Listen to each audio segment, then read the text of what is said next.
A global manufacturing company spent 18 months building their ELP. 3 consultants, for $100,000 in fees. And when they finished, already outdated. Their Oracle estate had changed so much that the ELP was useless on delivery day. No methodology, just chaos disguised as a project.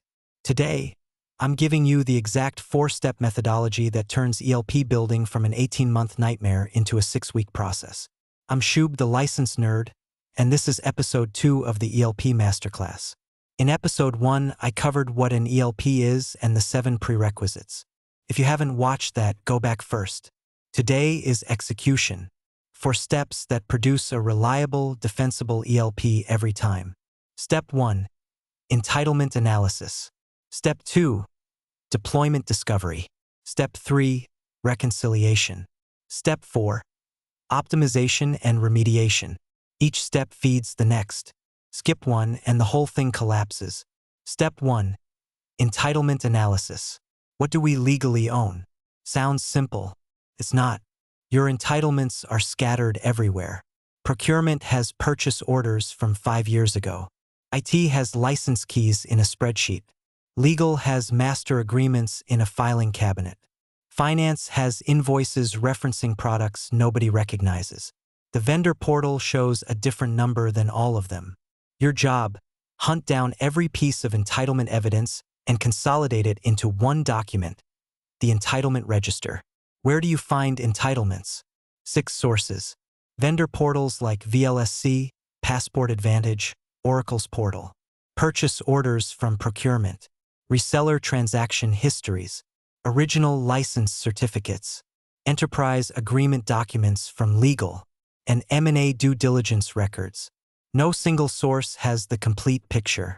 I've seen companies discover $2 million in entitlements they didn't know they owned, simply by checking a reseller's records that procurement forgot about.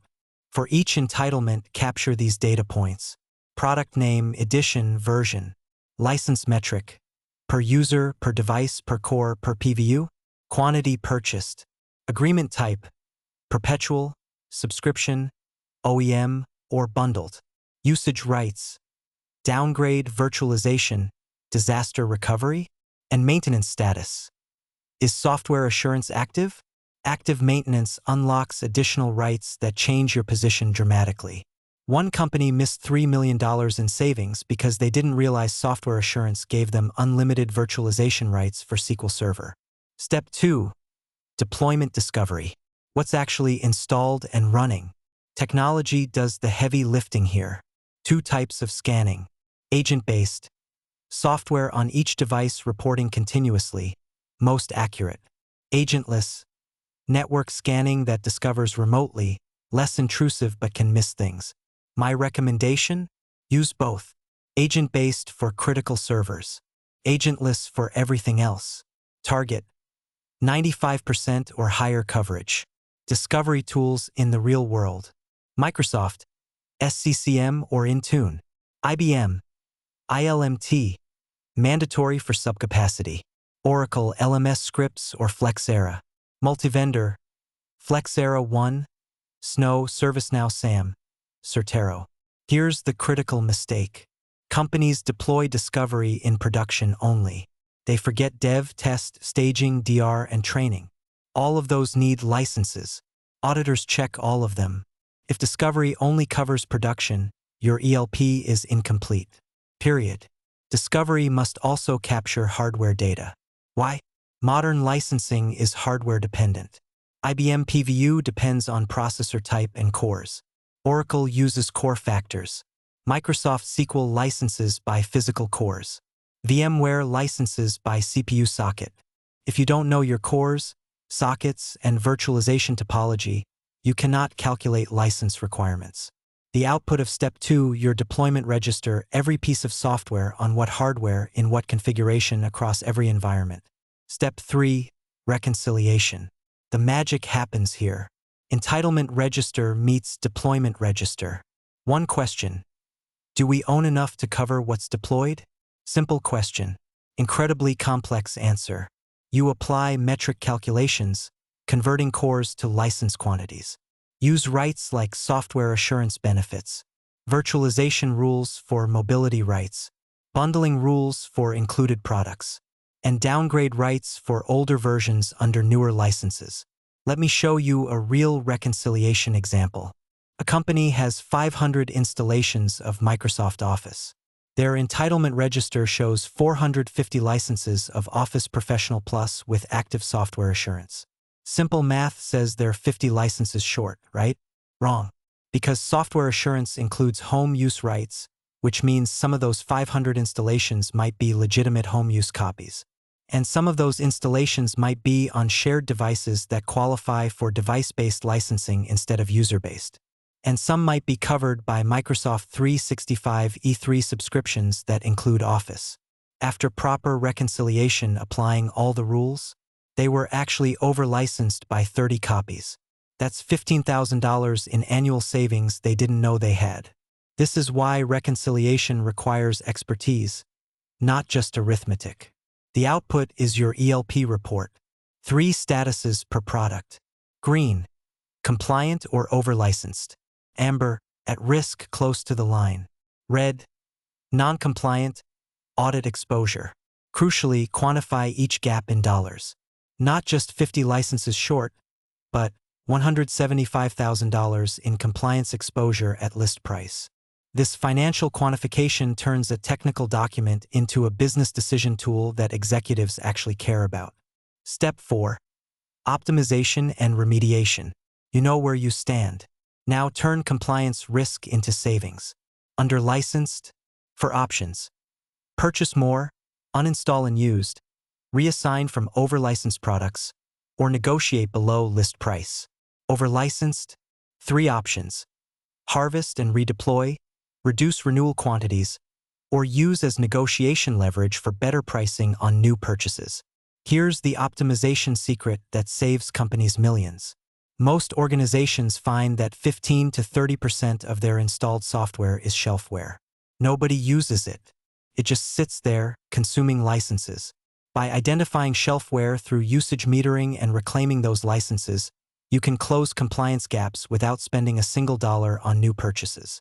I worked with a financial services company that was 200 licenses short on Oracle Database Enterprise Edition. That's $9.4 million in compliance exposure. But their usage data showed 180 installations with 0 connections in the past 90 days.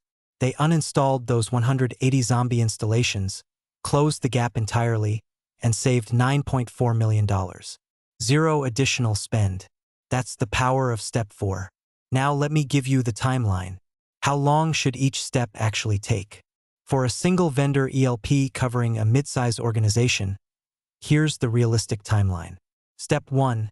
Entitlement analysis, 2 to 3 weeks. The biggest time sink is chasing down documents from multiple departments. Step 2. Deployment discovery, 1 to 2 weeks if you already have tools deployed. 4 to 6 weeks if you need to deploy new discovery tools. Step 3. Reconciliation, 2 to 3 weeks. This requires the most expertise and is where consultants add the most value. Step 4. Optimization, 1 to 2 weeks for the plan. Ongoing for execution. Total, 6 to 10 weeks for a single vendor. Not 18 months. Not if you follow the methodology. 5 fatal mistakes that destroy ELP projects. 1. Starting with discovery instead of entitlements. Always start with what you own. 2. Treating ELP as one-time. Your environment changes daily. Update quarterly minimum. 3. No licensing expert in reconciliation. SAM tools handle 70%. The other 30% is where millions hide. 4. Ignoring usage data. Compliance position plus usage data equals optimization. 5. Building ELP after the audit letter arrives. By then, it's too late. Build proactively. The transformation. Before, a retail company with no ELP got audited by IBM. $6.2 million in findings. No data to dispute. Settled for $4.8 million. After, same company 2 years later, built their ELP using this process. Oracle sent an audit letter.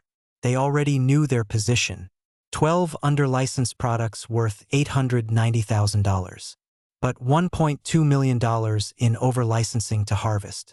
Net, $310,000 in their favor. Audit closed in 6 weeks. 0 additional spend. Your 30-day action plan. Week 1. Pick your highest risk vendor. Request entitlement data from portals, procurement, legal, and finance. Week 2. Audit discovery coverage. All environments scanned. Hardware data collected. Expand immediately if not. Week 3. Reconcile your top 10 products by spend. Flag complex rules for expert help. Week 4. Document findings. Quantify gaps in dollars. Present to stakeholders with a remediation plan. The bottom line: entitlement analysis, deployment discovery, reconciliation, optimization. For steps, in that order, every time. Follow this methodology. 6 to 10 weeks to a reliable ELP. Ignore it. 18 months and $400,000 wasted. Next episode: building a Microsoft ELP, specifically licensing metrics, true-up calculations, and hybrid cloud. I'm Shubh, the license nerd. Subscribe and share this with your SAM team and CFO. The methodology is the difference between a $4.8 million settlement and a $0 audit closure. See you in the next one.